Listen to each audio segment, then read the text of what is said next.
Episode 1 के शुरुआत में बताया जाता है कि मानव जाति के साथ 7 मिलियन वर्ष का इतिहास अब खत्म होने वाला है और ये कोई न्यूक्लियर मिसाइल या फिर एस्टेरॉयड के टकराने से नहीं, बल्कि जिन्होंने इस दुनिया को बनाया हुआ है वही इस दुनिया को खत्म करने वाले हैं। फिर आगे हम एक लड़की को देखते हैं जिसका नाम गोल होता है, जो अपने बहन को बोलती है ब्रोल्डा अभी जाने का समय आ गया है। जिसके बाद हमें वेलहेला का काउंसिल हॉल दिखाया जाता है जहाँ पे सारे गॉड्स बैठे हुए होते हैं और वहीं हम जेवस को देखते हैं जो एक जगह पे बैठे हुए ये बोल रहे होते हैं कि हम सभी को मिले हुए 1000 साल पूरे हो चुके हैं और वह ये बोलते हैं कि हमें मानव जाति को मारना है कि उन्हें और 1000 वर्ष जीने देना है। अगर आप मानव जाति को जीने देना चाहते हो तो ये साइन दिखाना, और अगर आप मानव जाति को मारना चाहते हो तो ये साइन दिखाना। और तभी हम लॉर्ड शिवा को देखते हैं जो क्रॉस साइन दिखाते हुए कहते हैं कि वे 1000 सालों से मानव जाति को देख रहे हैं मगर वो सुधरना नहीं चाहते और वह लोग इतना खतरनाक हथियार बना रहे हैं कि पृथ्वी को बहुत ही नुकसान हो रहा है। और वहीं एप्रोवेट भी क्रॉस साइन दिखाते हुए कहती है कि मैं भी ह्यूमंस को इस दुनिया में नहीं रहने देना चाहती हूँ क्योंकि वह पॉल्यूशन से पूरी पृथ्वी को नष्ट कर रहे हैं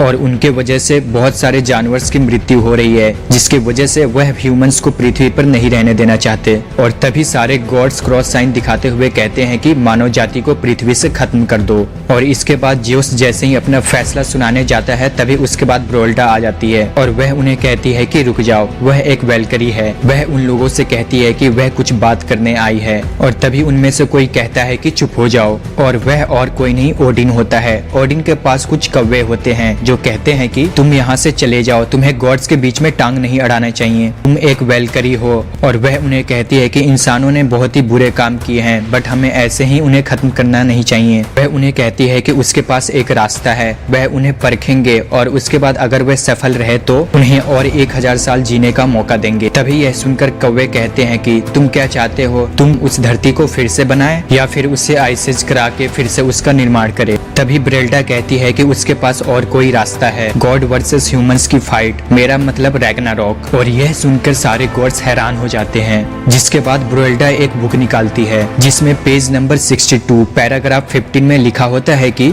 गॉड वर्सेस ह्यूमंस के बीच 1-on-1 फाइट हो सकती है। जिसके बाद बताया जाता है कि एक लड़ाई जिसे रैग्नारॉक कहते हैं उसमें 13 ह्यूमन और 13 गॉड आपस में फाइट कर रहे होते हैं। इस फाइट में हर टीम को 7 लड़ाई जीतनी होती है और अगर गॉड्स इस लड़ाई को जीत गए तो ह्यूमंस को खत्म कर दिया जाएगा और अगर ह्यूमंस इस लड़ाई को जीत गए तो उन्हें और 1000 साल जीने का मौका दिया जाएगा। लेकिन इंसानों के निर्माण के बाद इस नियम को भुला दिया गया है क्योंकि ह्यूमंस कभी भी गॉड्स को हरा नहीं सकते। और तभी ब्रोल्डा की बात सुनकर गॉड्स कहने लगते हैं कि तुम पागल हो क्या, ह्यूमंस कभी भी गॉड्स को हरा नहीं सकते। और तभी कौवे भी बोलते हैं कि ह्यूमंस द्वारा गॉड्स को हराना नामुमकिन है। और तभी लोग ये कहने लगते हैं कि गॉड्स को हराना ह्यूमंस के लिए नामुमकिन है, ये बस समय की एक बर्बादी होगी। तभी ब्रोल्डा उनकी बात सुनकर यह कहती है कि ओह, आप उनसे फाइट करना नहीं चाहते, इसका मतलब आप उनसे बिना लड़ाई किए ही उन्हें खत्म कर दोगे। आप सभी उन ह्यूमंस से डरते हो तो अभी आप सब मुझे माफ कर दो, मैंने आप लोगों का काफी टाइम बर्बाद कर दिया और आप इस रैग्नारॉक वाली बात को भूल जाना।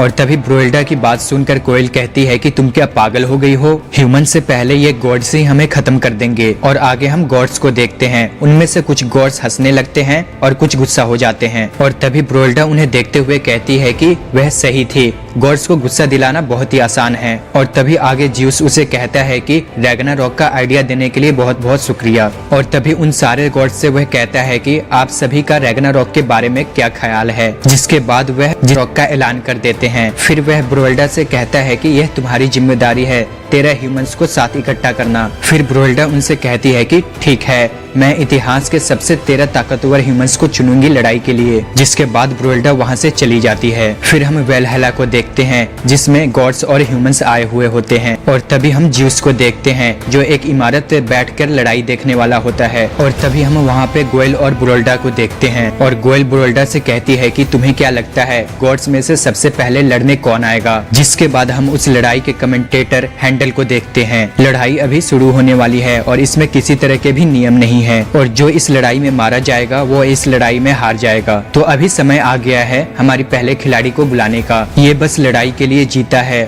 और अभी तक किसी भी लड़ाई में नहीं हारा और ये अपने विरोधी को एक ही बार में खत्म कर देता है और इसे कहा जाता है बिजली का देवता थॉर। और तभी कोयल ब्रोल्डा से कहती है कि उन्होंने पहले ही राउंड में थॉर को भेज दिया, तो क्या अब हम इस लड़ाई को जीत सकते हैं। और तभी ब्रोल्डा कोयल से कहती है कि तुम चिंता मत करो, अभी ह्यूमंस की तरफ से एक ऐसा योद्धा आ रहा है, एक भी लड़ाई को अभी तक नहीं हारा है। और तभी हम देखते हैं कि सारे ह्यूमंस उस योद्धा की वेलकम कर रहे होते हैं जो योद्धा वहाँ पे आने वाला है, और उसे सारे गॉड्स देखकर हैरान हो जाते हैं। जिसके बाद कमेंटेटर कहता है कि अभी जो आ रहे हैं वह बहुत ही बड़े योद्धा है और उसने अभी तक एक भी जंग नहीं हारी और उन्हें अभी तक कोई हराने वाला पैदा नहीं हुआ है। और उस महान योद्धा का नाम है लोबू। लोबू को देखकर वहाँ की सारी सेना और जितने भी लोग थे वहाँ उसकी सपोर्ट कर रहे थे। और तभी हम वहाँ पे एक आदमी को देखते हैं जो यह कह रहा होता है कि बुद्धा आप हमारी मदद कीजिए। और तभी यह सुनकर ब्रोल्डा उनसे कहती है कि तुम बुद्धा के लिए प्रेयर मत करो, क्योंकि बुद्धा हमारी तरफ से नहीं उन गॉड्स की तरफ से लड़ेंगे। एक तरफ है तूफान के देवता थॉर जो गॉड्स की तरफ से लड़ेंगे और दूसरी तरफ से जो है वह ह्यूमंस की तरफ से लड़ने वाले हैं और उस योद्धा का नाम है लूबू। और अभी हम इस लड़ाई को शुरू करने वाले हैं। और तभी गोयल ब्रोल्डा से कहती है कि तुम्हें क्या लगता है लूबू थॉर को हरा सकता है। और तभी ब्रोल्डा उससे कहती है कि उसे यह तो नहीं पता, लेकिन वह इस लड़ाई में कुछ ऐसा करने वाला है जिससे सारे गॉड्स उसे देखकर बहुत ही हैरान होने वाले हैं। तभी गोयल उससे कहती है कि तुम कहना क्या चाहती हो, मैं तुम्हारी बात को अच्छी तरह से समझ नहीं पा रही हूँ। तभी ब्रोल्डा उससे कहती है कि तुम बस लड़ाई देखो, तुम्हें सब कुछ समझ में आ जाएगा। और तभी कमेंटेटर कहता है कि क्या आप सभी लोग इस लड़ाई को देखने के लिए तैयार हो, तो इस लड़ाई को अभी शुरू करते हैं। और ये कहते हुए कमेंटेटर साइड में चला जाता है और तभी लूबू और थॉर की लड़ाई स्टार्ट हो जाती है और एक दूसरे पे हमला कर देते हैं। अब थॉर अपने बिजली की ताकत को अपने हथौड़े में समा लेता है और आगे की ओर बढ़ता है, जो यहाँ पे किसी को समझ में नहीं आता। अब कहानी पीछे चली जाती है जब गॉड एसगार्ड की दीवारों में सुरक्षित रहते थे और उनके गार्ड एंजल्स थे, और तभी उन पर दानवों का हमला होता है। हमला इतना ताकतवर होता है कि एंजल्स भी उनका सामना नहीं कर पाते। फिर दानव दीवार तोड़कर अंदर आ जाते हैं और फिर वह सब कुछ तबाह कर देते हैं। और तभी उनका ध्यान अंदर राजमहल की तरफ जाता है। वह दीवार तोड़कर अंदर घुसने ही वाले थे, तभी थॉर अंदर से आया और उसने अपने एक ही वार से सभी दानवों को मार दिया। फिर सामत आई बाकियों की। उनकी यह लड़ाई बहुत ही खूंखार चली, लेकिन तब भी थॉर काफी बोर ही हो रहा था। और फिर थॉर उन सभी दानवों को मार देता है और फिर थॉर अपने हथौड़े की ताकत को बढ़ाकर इतना जबरदस्त हमला करता है कि युद्ध के मैदान में बहुत ही जबरदस्त बिजली गिरती है। इतना जबरदस्त ताकत पहले किसी ने भी नहीं देखी। और तभी थॉर का हथौड़ा पीछे की तरफ गिरता है और धुएं का फायदा उठाकर लूबू थॉर के सीने को चीर देता है। ये थॉर के लिए बहुत ही शौकीन था और ये देख के सभी लोग काफी डर जाते हैं क्योंकि उसने एक देवता को जख्मी किया है।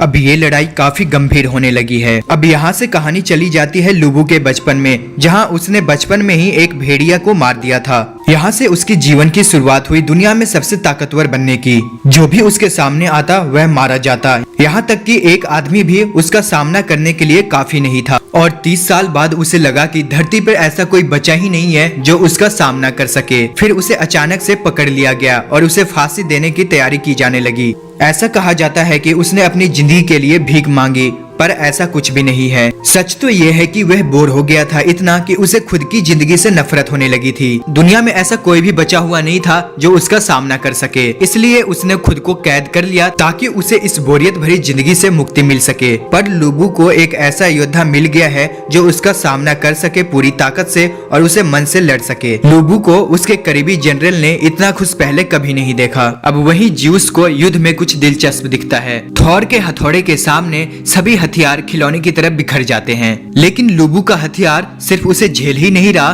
बल्कि उसे टक्कर भी दे रहा है। और फिर उसके बाद ब्रूनहिल्ड के चेहरे पे कुछ खुशी दिखती है, जिसे ज्यूस को लगता है कि वह उसकी चाल है। अब कहानी रैग्नारॉक के पहले चली जाती है। जब ब्रूनहिल्ड दुनिया के सबसे ताकतवर योद्धा को चुन रही थी, तब उसने सबसे ताकतवर योद्धा लूबू को चुना। गोल भी उसे सबसे ज्यादा ताकतवर समझ रही थी, लेकिन तब भी वो गॉड का सामना नहीं कर सकता था। ब्रूनहिल्ड भी इस बात को समझ सकती थी। उसे लगता था कि देवताओं की शक्ति उनके हथियारों में है जिससे वह लड़ते हैं, और अगर ऐसे हथियार इंसानों को मिल जाए तो वह भी देवताओं का सामना कर सकते हैं। इसके लिए उसने 11 वेल्करीज को बुलाया। गोल ने 11 वेल्करीज को पहली बार एक साथ देखा। ब्रूनहिल्ड ने 4th वेल्करी रेंडरिस को सबसे पहले चुना क्योंकि उसे थॉर के हथौड़े और उसके ग्लव्स के बारे में बहुत ही अच्छी तरह से पता था। ब्रूनहिल्ड को अगर यह युद्ध जीतना है तो उसे दोनों हथियारों का अच्छे से सामना करना पड़ेगा। और इसी के साथ यह एपिसोड यहाँ पे खत्म होता है।